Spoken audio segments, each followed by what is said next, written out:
Good morning, students. Welcome to the new lecture of Transportation Engineering 2. We are dealing with a topic called Geometric Design of Railway Track, which is a part of Unit 2.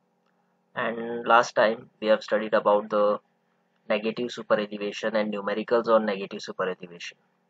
So that was a very important topic. Usually comes in exam. So if you have any doubt in that particular topic, you can ask me. Okay. If you have any question, you can ask me. And today uh, transitional curve. Okay, we are going to study about the transitional curve. Transitional curve is the last topic of unit 2. Usually transition curve not often comes in exam, but you should have knowledge about transitional curve. Okay, it has one numerical also, so we will see one by one. First start with the theory. Last time हमने negative super elevation के numerical पढ़े थे. अगर आपको उसमें कुछ भी doubt है तो आप मुझसे पूछ सकते हो. तो आज के दिन हम ट्रांजिशनल कर्व के बारे में पढ़ेंगे और इसमें जनरली एग्जाम में आता नहीं है. ट्रांजिशनल कर्व बहुत कम पूछा है, बट फिर भी इसके बारे में आपको आइडिया होना चाहिए. और ट्रांजिशनल कर्व आपने काफ़ी दफ़ा पढ़े हो, ट्रांसपोर्टेशन 1 में पढ़े होंगे, सर्वे में पढ़े हैं. ठीक है, तो आज जस्ट हम इसको रिमाइंड करेंगे एक तरीके से. ठीक है, तो सबसे पहले देखते हैं कि ट्रांजिशनल कर्व होता क्या है. देखिए, transition curve is defined as a curve of parabolic nature which is introduced between straight and circular curve or between two branches of compound curve. मैं आपको सिंपल बताता हूँ. देखिए, फॉर एग्जांपल जैसे कि ये कोई स्ट्रेट लाइन है, ठीक है ना. अब स्ट्रेट लाइन चल रही है, ठीक है, और सडनली सपोज यहाँ पर एक तरीके का कर्व इस तरीके से आपने प्रोवाइड कर दिया, ठीक है ना. ये स्ट्रेट लाइन जा रही है और सडनली एक कर्व आ गया. तो क्या होगा अगर एक सडन कर्व आ गया इस तरीके से, तो क्या होगा, पैसेंजर को एकदम डिस्कम्फर्ट होगा. ठीक है ना. तो ट्रांजिशन कर्व जो होता है वो क्या होता है एक्चुअली, वो प्रोवाइड किया जाता है स्ट्रेट लाइन और सर्कुलर कर्व के बीच में. जैसे कि ये स्ट्रेट लाइन हो गई और फॉर एग्जांपल यहाँ पे कोई सर्कुलर कर्व है. ठीक है, तो ये सर्कुलर कर्व और ये स्ट्रेट लाइन के बीच में जो एक कर्व प्रोवाइड करते हैं हम, ठीक है ना, ये जो कर्व प्रोवाइड करते हैं इसको बोला जाता है ट्रांजिशनल कर्व. एक इमेज में मैं आपको बताऊँ, देखिए एक बेटर इमेज के जरिए आपको समझेगा. फॉर एग्जांपल देखिए एक स्ट्रेट लाइन थी, ठीक है, इस तरीके से ये स्ट्रेट लाइन थी. ठीक है, ये जो दिख रही है आपको दैट इज स्ट्रेट लाइन, ये पूरी स्ट्रेट लाइन है. और फिर यहाँ पर देखिए ये जो कर्व है ये हो गया सर्कुलर कर्व, जो एक्चुअल कर्व है, ट्रेन जिसके ऊपर से टर्न होगी. अब क्या होता था, अगर एकदम से ये स्ट्रेट लाइन के बाद यहीं से ट्रेन अगर इस तरीके से टर्न हो जाती, ठीक है, तो क्या होगा, पैसेंजर को डिस्कम्फर्ट होगा. ठीक है ना. In that case what will happen, passenger will feel discomfort और यहाँ पे सेंट्रीफ्यूगल फोर्स बहुत तेजी से बढ़ जाएगी. तो ऐसे केसेस में क्या होता था कि देखिए यहाँ पे अब ये जो स्ट्रेट लाइन है, ये स्ट्रेट लाइन से अब एक ट्रांजिशन होना स्टार्ट हुआ, एक ट्रांजिशन फेज स्टार्ट हुआ. ठीक है, ये ट्रांजिशन फेज में क्या होगा, यहाँ से देखिए ये ट्रांजिशन स्टार्ट, ट्रांजिशन एंड. ठीक है, ट्रेन ये यहाँ से देखिए यहाँ से एक ट्रांजिशन होना चालू हुआ और यहाँ पे एक्चुअल कर्व स्टार्ट हो रहा है. तो एक्चुअल कर्व स्टार्ट होने के पहले और स्ट्रेट लाइन के बीच में जो कर्व आता है, ठीक है ना, ये जो स्ट्रेट लाइन और एक्चुअल कर्व के बीच में जो कर्व आता है, शॉर्ट जो ट्रांजिशन जोन है, इसको बोला जाता है ट्रांजिशन कर्व. इसे ट्रांजिशन जोन भी बोलते हैं. यहाँ से ट्रांजिशन कर्व स्टार्ट हुआ, यहाँ पे एंड हुआ और यहाँ से फिर सर्कुलर कर्व स्टार्ट हुआ. तो इसकी वजह से क्या होगा कि बहुत आसानी से ट्रेन जो है वो एक स्ट्रेट लाइन से एक सर्कुलर कर्व के जोन में आ जाएगी. लेकिन अगर डायरेक्टली स्ट्रेट के बाद हम सर्कुलर प्रोवाइड करते इस तरीके से, तो क्या होता है, पैसेंजर को डिस्कम्फर्ट होता, बहुत सारी प्रॉब्लम्स आती है. लेकिन इसलिए आपको क्या करना है, ट्रेन को सडनली स्ट्रेट से कर्व पे नहीं डालना है. जब ट्रेन एक स्ट्रेट ट्रैक से कर्व ट्रैक पे जाएगी तो बीच में एक ट्रांजिशन कर्व आना चाहिए. ठीक है, एक ट्रांजिशन जोन होता है जिसकी वजह से ट्रेन काफ़ी आराम से सर्कुलर कर्व पे मूव हो जाती है. इसकी वजह से क्या होगा, सुपर एलिवेशन जो है वो ग्रेजुअली इंक्रीज होगा. अगर कर्व पे ट्रेन मूव कर रही है तो सुपर एलिवेशन प्रोवाइड करते हैं. तो देखिए यहाँ से जब ट्रेन स्ट्रेट लाइन से आएगी तो एक ग्रेजुअल इंक्रीज होगा सुपर एलिवेशन में, और ग्रेजुअली जो कर्वेचर है यहाँ कहीं पे जो पॉइंट है, ठीक है ना, कर्वेचर जो रेडियस होता है उसका, रेडियस और कर्वेचर दोनों बहुत ही स्मूथली और ग्रेजुअली इंक्रीज हो गए। तो ये होते हैं ट्रांजिशन कर्व के एडवांटेजेस। ठीक है, आई होप आपको ट्रांजिशन कर्व समझा है। सिंपल क्या है, transition curve introduce between straight line, ये स्ट्रेट लाइन हो गई, और ये कर्व सर्कुलर कर्व के बीच में। ठीक है, तो ये होता है ट्रांजिशन कर्व। देखिए ये एक और इमेज है, ये देखिए ट्रैक की सेंटर लाइन है फॉर एग्जांपल, ये स्ट्रेट लाइन है। ठीक है, ये स्ट्रेट लाइन है और ये सर्कुलर कर्व यहाँ से स्टार्ट हो रहा है। तो सडनली क्या होता था, जैसे अभी आपको मैंने बताया कि सडनली यहाँ से ये सर्कुलर कर्व जैसे यहाँ पे खत्म हुआ, यहीं से सर्कुलर कर्व स्टार्ट नहीं होना चाहिए था। ये जो ग्रीन लाइन दिख रही है सर्कुलर कर्व की, सीधा स्ट्रेट सेंटर लाइन के बाद से स्टार्ट नहीं होना चाहिए था। ठीक है ना, क्यों? क्योंकि डिस्कम्फर्ट होगा। तो क्या हुआ है, ग्रेजुअल इंक्रीज हुआ है। देखिए यहाँ नॉन कर्वेचर मतलब ये ट्रांजिशन कर्व है। जो रेड लाइन दिख रही है ये ट्रांजिशन कर्व है। ट्रांजिशन होना स्टार्ट हुआ, ट्रेन का एक ट्रांजिशन हुआ ट्रैक का, स्ट्रेट से सर्कुलर की तरफ। ठीक है, तो आई होप आपको ट्रांजिशन कर्व समझा है। ठीक है ना, बहुत सिंपल है। Transition curve is defined as a curve of parabolic nature which is introduced between straight and circular curve. ये सर्कुलर कर्व है और ये स्ट्रेट कर्व है, तो इनके बीच में जो आ रहा है, ठीक है ना, इनके बीच में हम जो ये प्रोवाइड कर रहे हैं that is called as transition curve. ठीक है ना, ये जो इन दोनों के बीच में स्टार्ट हो रहा था, ये सर्कुलर कर्व और स्ट्रेट लाइन के बीच में जो आ रहा है that is called as transition curve. ठीक है, उसके बाद देखिए, it is necessary to provide an easy change from tangent to radius selected for a particular curve। एक easy change होना चाहिए। ठीक है ना, जो आपकी ट्रेन है या ट्रैक है वो easily स्मूथली एक स्ट्रेट से सर्कुलर पॉइंट पे मूव हो जाना चाहिए। ठीक है, उसके बाद देखिए, it is essential that curvature and super elevation in the outer rail and curvature and super elevation in inner rail should attend gradually। अभी जैसे मैंने आपको बताया, इस इमेज के जरिए मैंने आपको बताया था कि देखिए यहाँ पे क्या होगा, ये जो कर्वेचर है, इसका कर्वेचर है या फिर इसका सुपर एलिवेशन है, तो क्या होगा, इजीली ग्रेजुअली अटेंड होगा। ऐसा नहीं कि स्ट्रेट से सीधा सर्कुलर पे चलेगा तो एकदम से सुपर एलिवेशन बढ़ गया, ऐसा नहीं होना चाहिए। सुपर एलिवेशन धीरे धीरे बढ़ना चाहिए। सिमिलरली कर्वेचर जो डिग्रीज है, ठीक है ना, कर्व की, वो भी धीरे धीरे बढ़ना चाहिए। ऐसा नहीं कि स्ट्रेट से सीधा जो कर्व है वो 15 से 16 डिग्री का सीधा कर्व होगा, ऐसा नहीं है। पहले ट्रांजिशन कर्व आएगा 3 डिग्री, 4 डिग्री, 5 डिग्री, इस तरीके से बढ़ते बढ़ते वो सर्कुलर कर्व पे जाएगा। तो क्या होगा, ग्रेजुअली इंक्रीज होना चाहिए सुपर एलिवेशन और कर्वेचर। उसी तरह सुपर एलिवेशन है, ऐसा नहीं कि स्ट्रेट ट्रैक आ रहा है और सीधा सुपर एलिवेशन प्रोवाइड कर दिया, ऐसा नहीं है। ज़्यादा सुपर एलिवेशन, इसलिए क्या होगा, धीरे धीरे सुपर एलिवेशन बढ़ता जाएगा ट्रांजिशन कर्व में, ताकि वो ट्रेन जो ट्रैक है वो यूज्ड हो जाए और ट्रेन मूव हो रही है तो आसानी से ट्रांजिशन हो जाए उसका स्ट्रेट से सर्कुलर में। ठीक है ना, तो स्मूथली धीरे धीरे ग्रेजुअल इंक्रीज होगा इसमें ट्रांजिशन कर्व में। ठीक है, उसके बाद देखेंगे, हम ऑब्जेक्टिव्स क्या है इसके, ट्रांजिशन कर्व क्यों प्रोवाइड करते हैं। ठीक है ना, सबसे पहला देखिए, to decrease the radius of curve gradually from infinite at the straight to that circular curve of selected radius। ठीक है, इसका मीनिंग मैं आपको सिंपल बताता हूँ। ठीक है ना, देखिए इस सेंटेंस का मीनिंग मैं आपको बताता हूँ। जैसे कि स्ट्रेट लाइन है, ठीक है, ये स्ट्रेट लाइन का रेडियस कितना है, इन्फिनिटी। ठीक है ना, ये जो रेडियस है इसका इन्फिनिटी रेडियस है, हमें पता नहीं है कितना है।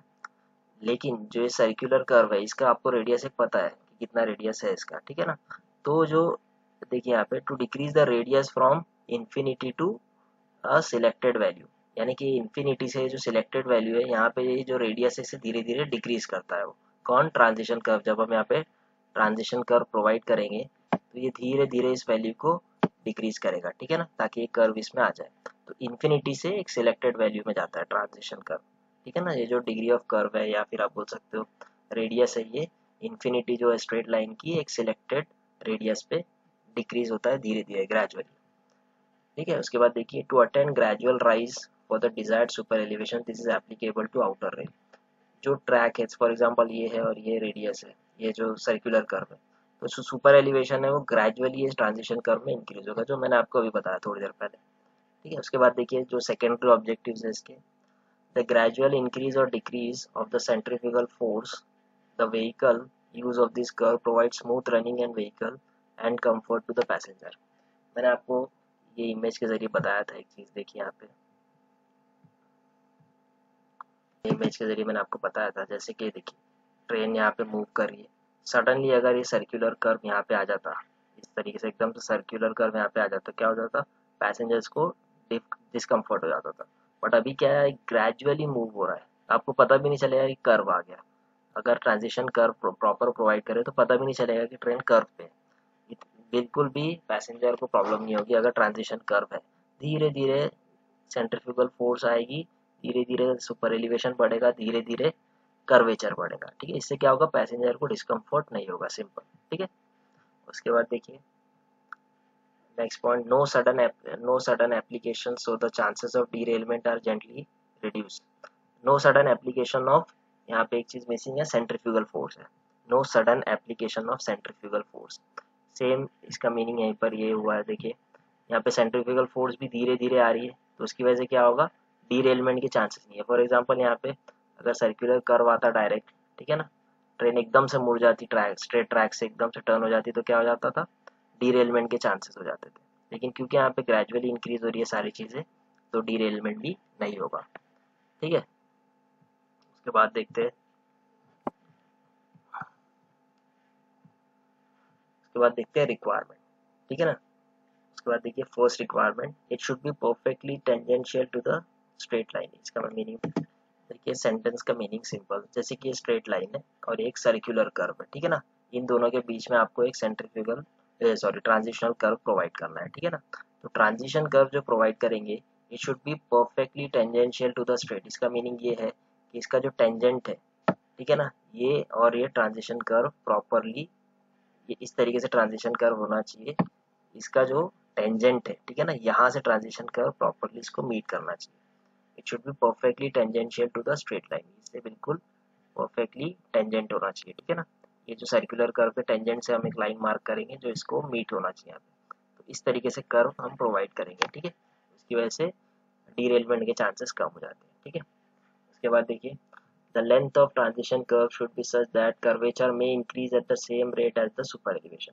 ट्रांजिशन कर्व की लेंथ कुछ इस तरीके से होना चाहिए कि जैसे कि ट्रांजिशन कर्व की लेंथ ऐसी लेंथ होना चाहिए कि जो सुपर एलिवेशन है और कर्वेचर है, यानी कि डिग्रीज जो कर्व डिग्री में जो है, और सुपर एलिवेशन जो एक आउटर रेल को हम जो उठाते हैं, दोनों का जो इंक्रीज है वो सेम रेट में होना चाहिए। तो हम ट्रांजिशन कर्व की वो लेंथ फिक्स करेंगे, वो सारे फॉर्मूलेस के जरिए निकाली जाती है। ठीक है, उसके बाद देखिए, this curve should join circular arc tangentially, again वही हुआ, ये जो कर्व है, ये सर्कुलर आर्क है, इसको टेंजेंशियली ज्वाइन करना चाहिए। ठीक है, वही मीनिंग है इसका। ठीक है, तो ये है ट्रांजिशन कर्व, सिंपल थ्योरी है। इसकी सारी इमेजेस मैं आपको फिर से दिखा देता हूँ।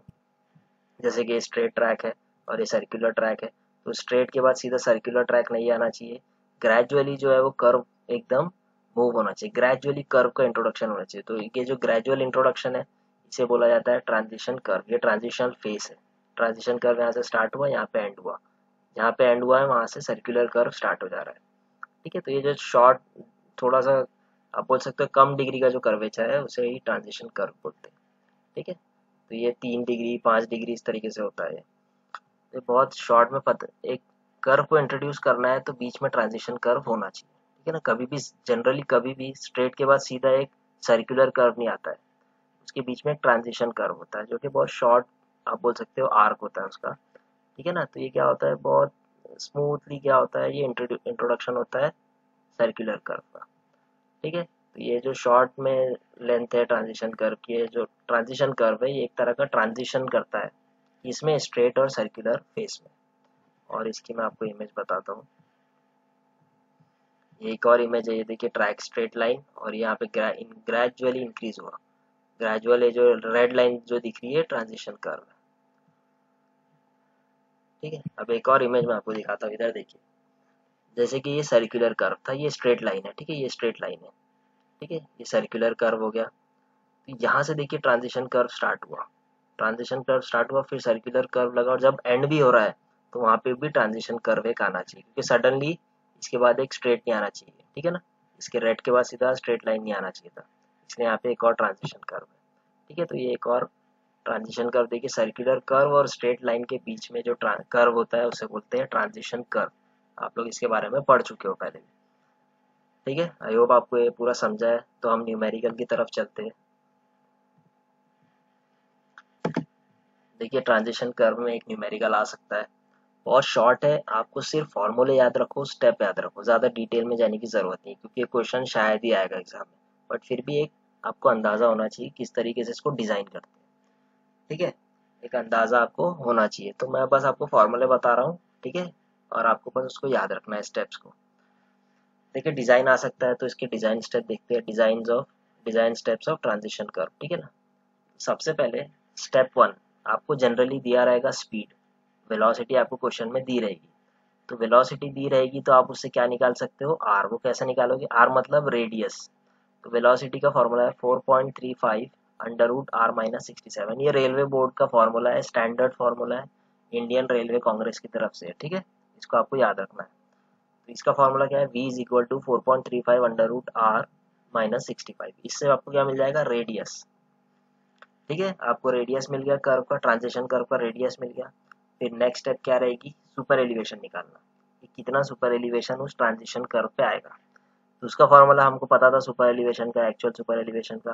ठीक है, सुपर एलिवेशन का फॉर्मूला था, ये जो कौन सा सुपर एलिवेशन था, ये याद होगा आपको, ये होता था इक्विलिब्रियम सुपर एलिवेशन। ठीक है ना, ये होता था इक्विलिब्रियम सुपर एलिवेशन। इसका formula GV² divide by 1.27 R. ठीक है, ये इक्विलिब्रियम सुपर एलिवेशन निकल गया। एक बार इक्विलिब्रियम निकल गया तो उसके बाद हम क्या कर सकते हैं, एक्चुअल सुपर एलिवेशन निकाल सकते हैं। आपको याद होगा एक्चुअल सुपर एलिवेशन निकालने का फॉर्मूला था equilibrium super elevation minus cant efficiency. Cant efficiency broad gauge के लिए फिक्स थी 7.6 सेंटीमीटर। ठीक है, तो EB माइनस CD, EB मतलब इक्विलिब्रियम सुपर एलिवेशन, CD मतलब कांट एफिशिएंसी। ठीक है, और ये EB आपको यहाँ से मिल गया इक्विलिब्रियम सुपर एलिवेशन। ठीक है, एक्चुअल फिर आप निकाल सकते हो। फिर उसके बाद थर्ड स्टेप जो है वो इम्पोर्टेंट है, that is length of transition curve. आपको एक प्रॉपर लेंथ ट्रांजिशन कर्व की सेट करना है। ठीक है, ट्रांजिशन कर्व की लेंथ निकालने के लिए आपको 3 फॉर्मूले यूज करना है, 3 फॉर्मूले लगाना है, तीनों में से जिसकी वैल्यू मैक्सिमम रहेगी उसे आपको लेंथ मान के चलना है। ठीक है, सबसे पहले जैसे कि यहाँ पे देखिए आप, लेंथ ऑफ ट्रांजिशन कर्व में पहला फॉर्मूला, ये सारे फॉर्मूले फिक्स है, स्टैंडर्ड फॉर्मूले, कहाँ से आया उधर जाने की अभी जरूरत नहीं है। ठीक है, ट्रांजिशन कर्व के रोड के अलग है, रेलवे के अलग है, सारे फॉर्मूले IRC यानी railway board of Congress, railway, Indian railway Congress ने दिए। ठीक है, तो सबसे पहला देखिए ट्रांजिशन कर्व के लिए पहला जो फॉर्मूला आप अप्लाई करोगे that is 4.4 under root R. ठीक है, 4.4 अंडर रूट आर आपको फॉर्मूला अप्लाई करना है यहाँ पर। ठीक है, 4.4 अंडर रूट आर से पहली लेंथ निकलेगी, जो भी लेंथ आएगी आपको उसको लिख के रखना है। फिर नेक्स्ट स्टेप में आप देखोगे एक रेट है सुपर एलिवेशन के, जो हमने अज्यूम करेंगे यहाँ पे, provide rate of rise 1 centimetre in 3.6 metre. इसमें क्या करेंगे, हम लेंथ को कैसे निकालेंगे, ई यानी कि super elevation, actual super elevation multiplied by, यहाँ पे आप 3.6 बाय 1 ले सकते हो, इसको जस्ट 3.6 से मल्टीप्लाई कर सकते हो। इतना ये 360 बाय 100 करने की जरूरत नहीं है, सिर्फ क्या करोगे, ई मल्टीप्लाइड बाय 3.6 कर देना, क्योंकि रेट ऑफ इंक्रीज क्या लिया हमने, 1 सेंटीमीटर इन 3.6 मीटर। तो ये जो ई की वैल्यू है जो सेंटीमीटर में रहेगी, इसको सिर्फ मल्टीप्लाई करना है किससे, 3.6 मीटर से। ठीक है, 3.6 मीटर से, तो लेंथ आपकी आ जाएगी मीटर में, स्टैंडर्ड फॉर्मूला है, लेंथ आ जाएगी मीटर में, सिर्फ ई को मल्टीप्लाई करना है 3.6 से, याद रखो, ये 3.6 बाय 1 भी ले सकते थे इसको। ठीक है, ये हो गया दूसरा फार्मूला, इससे आपकी जो लेंथ आएगी उसको भी लिख लेना। फिर नेक्स्ट स्टेप, लास्ट एक और सी जो हम लगाएंगे, ABC 3 फार्मूले लगाएंगे ट्रांजिशन कर्व की लेंथ निकालने में। तीसरा लगाएंगे 3.28 bracket 0.278 V² divide by are, ये भी स्टैंडर्ड फार्मूला है। ये फार्मूला लगाने के बाद एक और लेंथ आएगी, फिर इसे भी आपको लिख के रख लेना है, तीनों लेंथ लिख के रख लेना। फिर उसके बाद जो L, जो हम कौन सा कंसिडर करेंगे, L will be maximum of about 3, यानी कि जो 3 लगाया हमने, इनमें से जो मैक्सिमम वैल्यू रहेंगी that will be our length of transition curve. ये हमने एक बार, आपने इसको ट्रांसपोर्टेशन 1 में भी किया होगा इस न्यूमेरिकल को इस तरीके। ठीक है, आफ्टर दैट उसके बाद जनरली पूछता है, या कई दफ़ा सिर्फ लेंथ भी पूछता है, कई दफ़ा ऑफसेट भी पूछता है। तो अगर ऑफसेट पूछा तो उसके लिए स्टेप 4 और स्टेप 5 लगेगा। उसके अंदर क्या है, स्टेप 4 में इक्वेशन ऑफ पैराबोला लगाना है आपको, ये हम ऑफसेट के लिए कर रहे हैं, अगर ऑफसेट पूछा आपको तो। ठीक है, तो इक्वेशन ऑफ पैराबोला क्या होता था, y is equal to C X cube, ठीक है ना, सी एक्स क्यूब। सी का फॉर्मूला क्या है, 1/6 RL, ठीक है ना। Equation of parabola 1/6 RL, R मतलब रेडियस, एल मतलब लेंथ ऑफ ट्रांजिशन कर्व। तो सी की वैल्यू आ गई आपके पास। सी की वैल्यू आने के बाद हम हर एक डिस्टेंस पे ऑफसेट लेंगे। ये जो 105 है, ये इसकी जगह कुछ लेंथ ऑफ ट्रांजिशन कर्व से स्टार्ट होगा, इसको न्यूमेरिकल के जरिए आपको समझेंगे। और 15-15 मीटर के डिस्टेंस पे आपको ऑफसेट लेना है, ठीक है। तो इस तरीके से ऑफसेट निकलेगा। ऑफसेट कैसे निकलेगा, सी मल्टीप्लाइड बाय ये जो भी लेंथ रहेगी एक्स क्यूब, एक्स मतलब ये जो हम लेंथ लेंगे, ठीक है, दैट विल बी एक्स। तो ये हो गया ऑफसेट। अभी न्यूमेरिकल देखोगे पूरा क्लियर हो जाएगा, बहुत आराम से समझेगा आपको। चलिए इसका एक न्यूमेरिकल देखते हैं।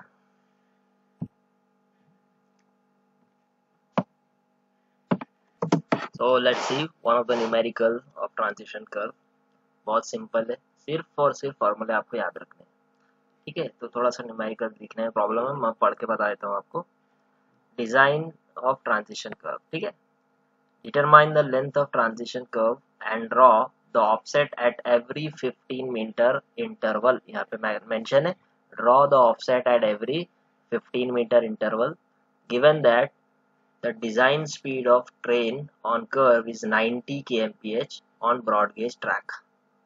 on broad gauge track यानी कि आपको लेंथ ऑफ ट्रांजिशन कर्व निकालनी है, साथ ही साथ आपको ऑफसेट ड्रॉ करना है हर 15 मीटर के इंटरवल पे, ठीक है, हर 15 मीटर के इंटरवल पे। Given that the design speed of train on curve is 90 kmph on broad gauge, ठीक है। सबसे पहले ऑफसेट क्या होता है ये मैं आपको बताता हूँ, ठीक है। ऑफसेट क्या होता है ना, ये देखिए, ये टेंजेंट पॉइंट है, ठीक है, ये टेंजेंट पॉइंट हो गया। ये टेंजेंट पॉइंट से हर कुछ मीटर के, अभी आपको जैसे क्वेश्चन में बोला है कि 15 मीटर का इंटरवल, तो जैसे कि एक पर्टिकुलर लेंथ आपको पता थी कि ट्रांजिशन कर्व की जो लेंथ है वो 100 मीटर है फॉर एग्जांपल, या समझ लो 90 मीटर है फॉर एग्जांपल, समझो 90 मीटर लेंथ है। यहाँ से ये ट्रांजिशन कर्व जो स्टार्ट हुआ इसकी लेंथ 90 मीटर है। तो आपको अगर ऑफसेट बनाना है, ऑफसेट बनाना है मतलब यहाँ से स्टार्ट हो जाएगा, तो ऑफसेट जो है वो परपेंडिकुलर लिए जाते हैं डिस्टेंस, जैसे कि ये कुछ इस तरीके से है ना, वहाँ पे इस तरीके से है, और ये जो टेंजेंट स्टार्ट हो रहा है यहाँ से, ठीक है ना, यहाँ से 15-15 मीटर के डिस्टेंस पर आपको ऑफसेट मार्क करना है। कुछ इस तरीके से ऑफसेट मार्क करते जाएंगे इस तरीके से। तो ये जो पॉइंट्स आएंगे, ये एक पॉइंट हो गया, फिर उसके बाद ये एक पॉइंट हो गया, या ये एक पॉइंट हो गया। ये पॉइंट को हम क्या करेंगे, ज्वाइन कर देंगे। जैसे कि यहाँ पे आसानी से आपको समझेगा, जैसे कि ये पॉइंट हो गया, फिर एक पर्टिकुलर जैसे कि 90 मीटर यहाँ पे खत्म हो रहा, 90 मीटर पे एक ऑफसेट आया, फिर इसके बाद ये बोल सकते हो कि 90 मीटर पे आया, फिर 75 मीटर पे एक ऑफसेट आया, फिर इसके बाद ये 60 मीटर पे एक ऑफसेट आया। ये जो लेंथ है ये कम होते जाएगी 90 मीटर से। ये जो लेंथ, जो पॉइंट्स आएंगे, ये पॉइंट, ये पॉइंट, ये पॉइंट, इसको हम इस तरीके से ज्वाइन कर देंगे, पूरे पॉइंट्स को ज्वाइन कर देंगे तो ऑफसेट बन जाएगा, ठीक है। इस तरीके से ये ऑफसेट निकाला जाता था, ठीक है। अभी आपको और अच्छे समझेगा, हम न्यूमेरिकल में देख लेंगे इसको।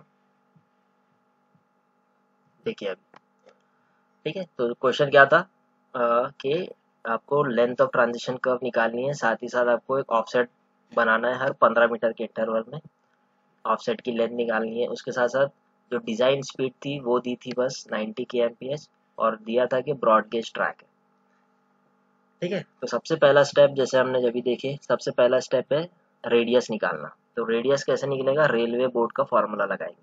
फॉर्मूला क्या था, v is equal to 4.35 under root R-67, ठीक है। ये रेलवे बोर्ड का फॉर्मूला था। अभी मैंने आपको बताया, देखिए डिजाइन में देखेंगे आपको 4.35 अंडर रूट R-67, ये फॉर्मूला लगाएंगे।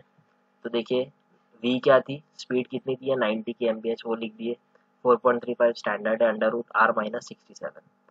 R की वैल्यू यहाँ से हमको मिल जाएगी। R की वैल्यू कितनी आई है, देखिए 495 मीटर, यानी कि जो रेडियस आ रहा है वो आ रहा है 495 मीटर, ठीक है। अब आपको इसको चेक करना है रेडियस को। फॉर एग्जांपल प्रोवाइडिंग 3 डिग्री का, अभी हमने अज्यूम किया कि हो सकता है जो ट्रांजिशन कर्व है वो 3 डिग्री का हो, ठीक है। तो उसमें रेडियस हम चेक करते हैं कि क्या हमारा रेडियस करेक्ट निकला है कि नहीं। वो कैसा निकलेगा, आपको फॉर्मूला याद होगा रेडियस का, 1720 divide by degree of curve, ये हमने पिछले न्यूमेरिकल में देखे थे।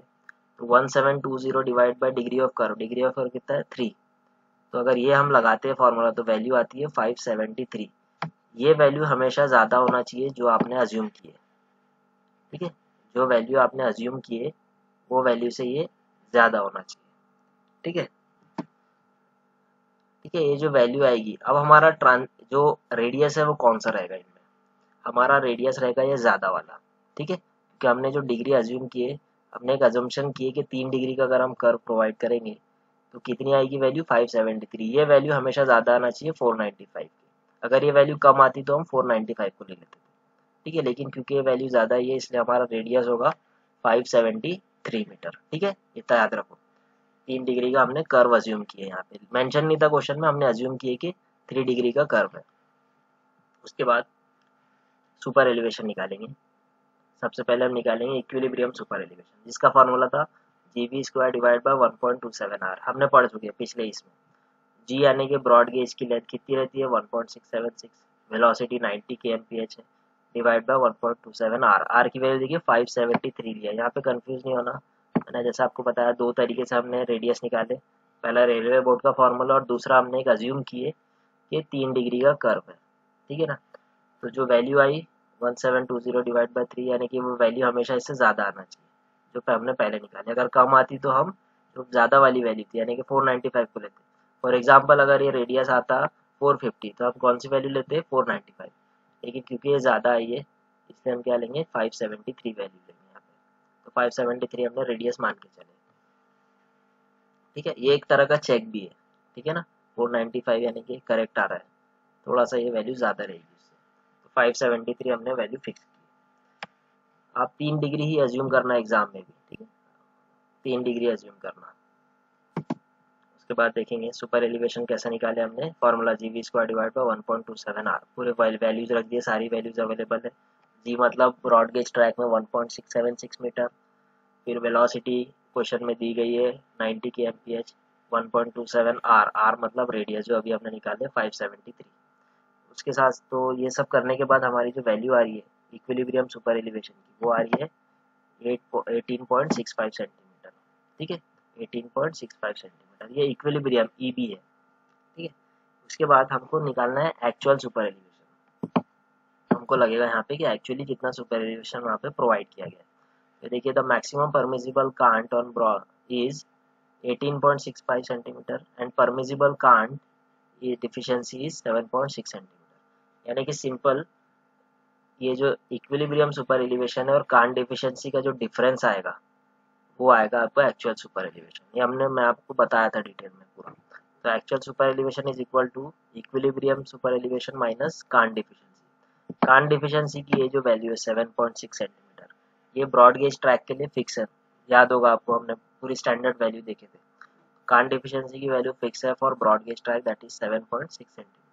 तो एक्चुअल सुपर एलिवेशन कैसा आया, equilibrium super elevation minus cant deficiency 18.65 minus 7.6, तो ये आ गया 11.05। इसको हमने 11 सेंटीमीटर राउंड फिगर ले लिया फॉर एग्जाम्पल। तो एक्चुअल सुपर एलिवेशन आ गया 11 सेंटीमीटर, ठीक है।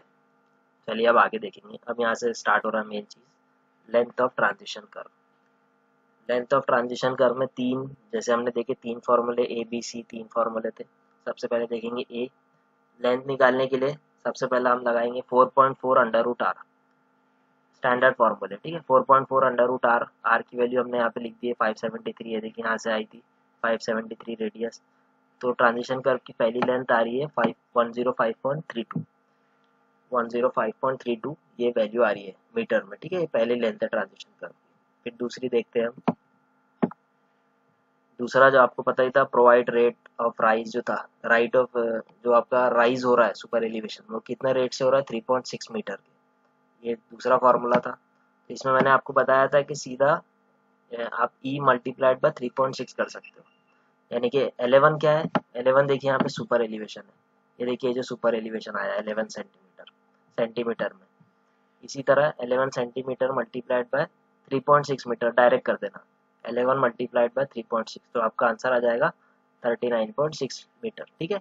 ये दूसरी लेंथ आ गई ट्रांजिशन कर्व की, E मल्टीप्लाइड बाय 3.6 सिंपल। तीसरा फार्मूला थोड़ा सा बड़ा फार्मूला था, 3.28 bracket 0.278 into V bracket close cube divide by R. ठीक है, इम्पेरिकल फार्मूला है, बड़ा फार्मूला है, इसको ये भी याद करना है आपको।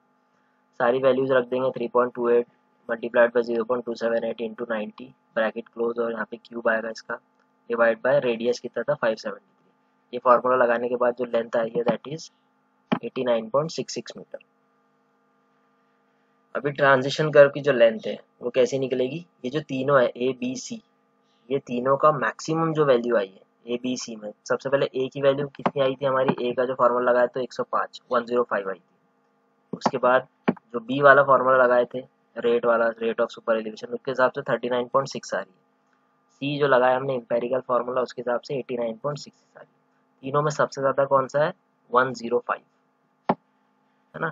तीनों में जो सबसे ज़्यादा आ रही है वैल्यू दैट इज आ रही है 105। तो लेंथ ऑफ ट्रांजिशन कर्व कौन सी लेंगे हम, 105। तो length of transition curve maximum of A B C यानी कि 105 यहाँ पे आ रही है। ट्रांजिशन कर्व की लेंथ आपने निकाली है 105 मीटर। ठीक है, उसके बाद ऑफसेट भी पूछा था आपको, तो ऑफसेट भी पूछा था, तो ऑफसेट कैसा निकलेगा यहाँ पे देखिए, इक्वेशन ऑफ पैराबोला लगाना है, y is equal to C X cube. ठीक है, c जो है पैराबोलिक इक्वेशन में क्या आएगा, 1/6 RL, 1/6 RL स्टैंडर्ड वैल्यू। तो 1/6 r की वैल्यू कितनी है 573, और l जो लेंथ ऑफ ट्रांजिशन कर्व आया 105 हमने मान लिया, 105.32 है, हम 105 मान लिया उसको। ठीक है, तो जो वैल्यू आ रही है देखिए 1 डिवाइड बाय 360990। ठीक है, ये वैल्यू आ रही है, इक्वेशन बन रहा है सी का। अब सी का इक्वेशन बन गया, तो y की वैल्यू, y की देखिए यहाँ पे वैल्यू क्या है इक्वेशन ऑफ पैराबोला में, y is equal to C X cube. C की जगह हम 1/360990 रखेंगे सी की जगह, और x की को जैसा का वैसा रहने देंगे एक्स क्यूब को। अब देखिए यहाँ पे कैसा होगा, आप ऑफसेट किस तरह निकालना है, हर 15 मीटर के इंटरवल में दिया है at every 15 metre of interval. तो ऑफसेट हम स्टार्ट करेंगे, जो मैक्सिमम लेंथ आई है ट्रांजिशन कर्व कितनी आई 105, तो ऑफसेट हमारा मैक्सिमम कितना रहेगा 105 पे रहेगा। 105 पे ऑफसेट कैसे निकालेंगे देखिए, 1 डिवाइड बाय ये जो सी की वैल्यू है 1 divide by 360990 multiplied by x cube. X की जगह हम क्या लेंगे, ये वैल्यू लेंगे। अब जो एक्स है वो आपका लेंथ है, जिस लेंथ पे आपको लेना है ऑफसेट। तो 105 पे कितना आया 3.21 मीटर। सिमिलरली हर 15 मीटर 105 माइनस 15 होता है 90, तो हर 90 मीटर पे कितना आ रहा है, बाकी वैल्यू सेम रहेगी, सिर्फ यहाँ पे चेंज हो जाएगा, 90 क्यूब हो गया 2.20 आ रहा है। सिमिलरली 75 मीटर 15 और कम कर दिए, तो 75 की वैल्यू यहाँ रख देंगे, तो उसकी वैल्यू यहाँ पे आ रही है। जैसे जैसे लेंथ कम होगी ऑफसेट भी कम होता जाएगा, फिर ये पूरे ऑफसेट आ गए। ठीक है, ये देखिए इस तरीके से हमने हर एक 15 मीटर के इंटरवल पे ऑफसेट निकाली है। ठीक है, तो इस तरीके से निकाले जाते हैं ऑफसेट। जैसे कि इमेज को आप फिर से देखोगे, हर 15 मीटर के इंटरवल में ऑफसेट निकाले हैं। ठीक है, जैसे कि अभी जैसे इस न्यूमेरिकल को हम देखते हैं, तो ये देखो ये फॉर एग्जांपल यहाँ पे जो एक ऑफसेट आ रहा है, ये जो ऑफसेट आ रहा था, ठीक है, ये ऑफसेट आ रहा था 90 मीटर पे, ये लेंथ यहाँ से स्टार्ट हो रही है 105 मीटर का है, तो 105 पे जो ऑफसेट आ रहा था वो ज़्यादा था। जैसे कि इसमें आप देखोगे वैल्यू जो आ रही थी 105 पे 3.21 आ रहा था, ऑफसेट कितना आ रहा था 3.21 मीटर का, यानी कि जो लेंथ है, ये जो लेंथ है दैट इज 3.21 मीटर।